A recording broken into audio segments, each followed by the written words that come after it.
This video is about keeping your body from falling apart, whether you just have a little sniffle or a full-blown cold or crud.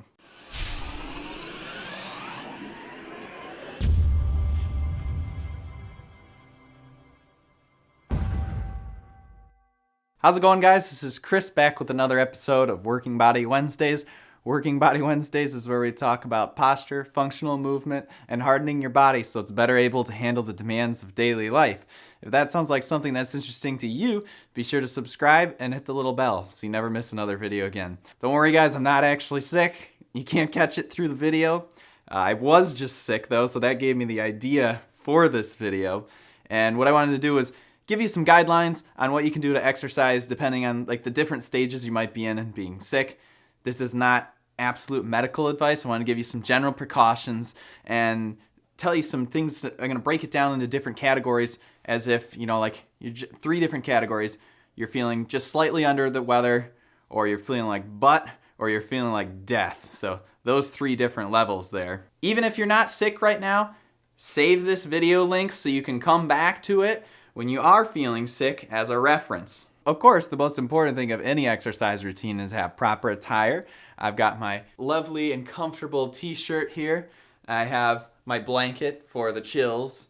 I do have a sweatshirt nearby if need be. And then of course I've got my comfortable pants on. Now, a couple things to keep in mind when you're exercising when you're sick. Remember that your body is currently fighting a battle. So this isn't the time to be pumping out the interval training or really hardcore training. This is the time to just get enough movement to keep your body from atrophying, keeping your body from falling apart, your muscles from shrinking. So we just want to get the body moving a little bit, but give the body the most important things, which is rest and liquids and the supportive vitamins, things like that you've found that works in the past. Of course, if you have a fever that's any greater than 101 degrees Fahrenheit, or I think that's like 38.3 degrees Celsius, that's a big deal. I mean, that's when you're getting into the high fever and you need to really be taking it easy, and that's where rest comes in, and that's where the liquids come in. And of course, if you have pneumonia or any active upper respiratory infection, that's absolutely a time that you should not be doing anything like running. You need to be resting, and you need to see your healthcare provider if things are getting worse. First category is going to be when you're feeling slightly under the weather, and we're going to go through some big movements here. Now, remember, the purpose of these movements is not anything specific. We're just doing some big general movements, and I designed these so it's hitting all the major groups of the body here. So we're getting the legs moving, arms moving, neck moving, head, spine moving. So I'm going to run you through some movements here and listen to your body. Of course, if any of these are painful, you need to stop immediately. This is not a no pain, no gain. If you have any injuries you know about, you need to take those into consideration. So the first one I'm going to show you for slightly under the weather, and that'd be like you barely have any fever or anything like that. You're just feeling the sniffles. So go ahead and go for a casual walk or a casual bike ride. Don't push it. This isn't the time for that. Just go out for 10 minutes and get your body moving. Now let's say you're starting to feel like you want to get onto the couch a little bit. That's okay. Let's go through a couple exercises that you can do while you're resting and while you're near your couch or bed. So first demonstration is standing side bending. I'm going to put the hands on the hips. I'm going to bend to the left. And I could get about 10 per side. I'm not going to do all these on camera just for time's sake. And we can bring the hands down by your sides, and we can work into some spinal rotation. So we're getting the spine to move to the left and to the right. Just low energy movements, but still some big sweeping motions. And then we can also get into the flexion and extension. We can roll the spine down all the way down towards the floor. So you can go down and touch your toes 10 times. Hands can come back on the hips. Hinge back 10 times. Of course, certain spinal conditions, you don't want to do this, especially if you have like an anterior listhesis. Don't do this one. 10 times. Arm circles. Getting the shoulders moving.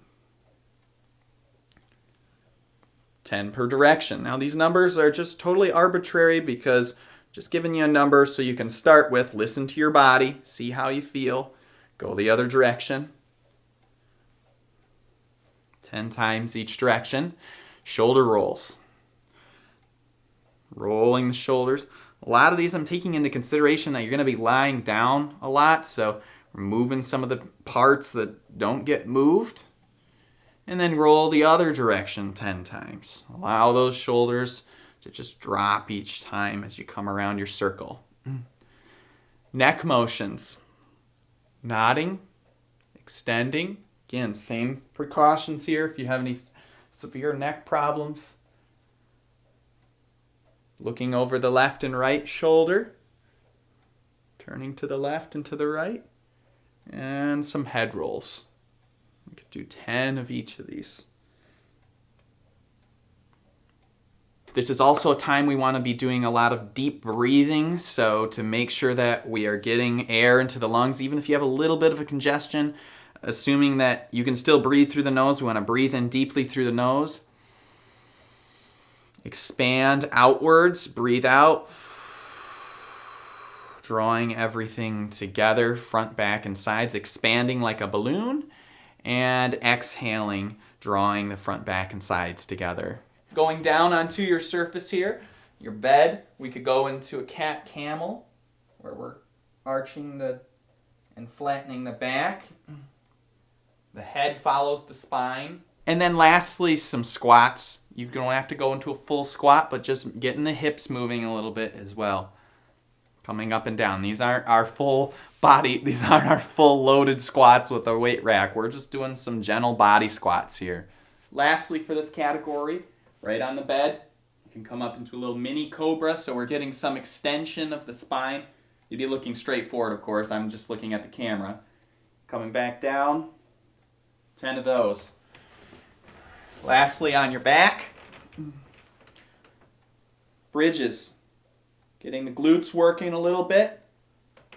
Trying to get the back side of the body working as well. Next, let's move on to feeling like butt. So now we are moving on to the next category, feeling like butt. And that's, you usually have like a mid-grade fever around this point, like 99.5 to 100.9 degrees Fahrenheit. That's like 37.5 to 38.3 degrees Celsius. So you're looking at a mid-grade fever here, and you guys know what that feels like. And you're starting to develop a lot more phlegm, a lot more congestion. You may be coughing, you may have a little bit of a wet cough. This is definitely the time to be taking it easy. Now, these exercises that I've designed are more for seated exercises, so you are getting up, but now we're gonna be more in a seated position instead of a standing position because we have less energy at this point.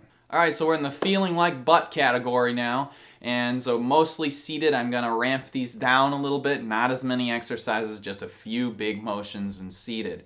So from this position, we could work on sit to stand, getting up and getting down. Seems like a simple exercise, right? But important nonetheless to be getting up and getting down, just getting the legs moving, maybe about 5 to 8 reps now since we're not feeling as good. Now we're seated and we can go through our next series again. We can go through the rolls, the side bends, the rotations, the up and down, making sure that we're moving all portions of the neck. We can also go ahead and move into rotation of the spine.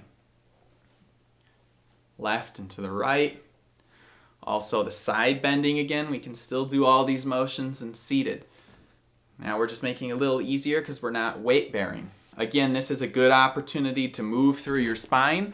So you could go ahead and come into a slump, and then you can go ahead and breathe in and open the chest like you're on the bow of the Titanic there, and then coming back down, relax, come up again, grow tall through the spine, extend, get some spinal extension, and then relax. So that way we're still getting some mobility in the spine. Lastly, we can also do some deep breathing here. So we can, again, now that we're seated, we can expand in through the nose, out through the mouth, as best you can. You may have to breathe in through your mouth at this point if you're really congested, but just do your best. Of course, some of the other exercises from the previous category may still be okay. You really got to listen to your body though, and don't push it, guys. This is the time to be resting and to really taking your recovery seriously.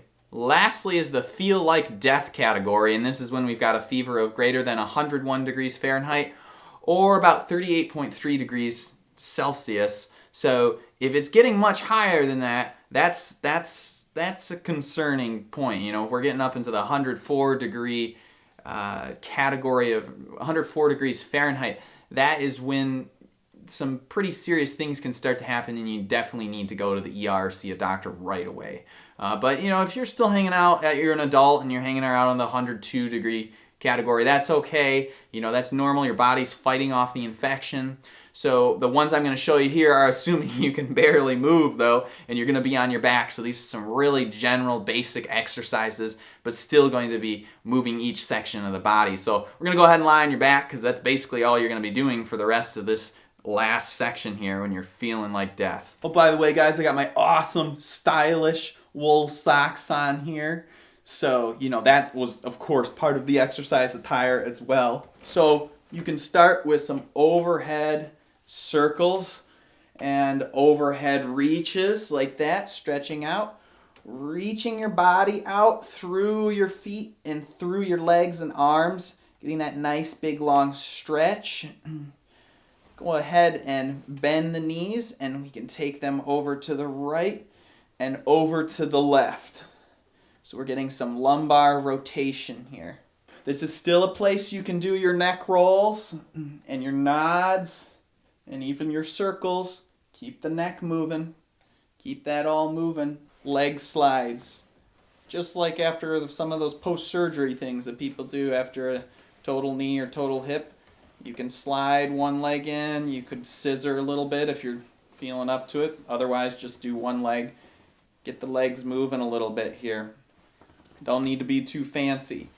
Heel pumps, that your leg would be out straight, but all you're doing is flexing and pointing, kind of like the things you do on the airplane, you know, to prevent the blood clots. It's exactly what you want to do. Keep the ankles pumping there.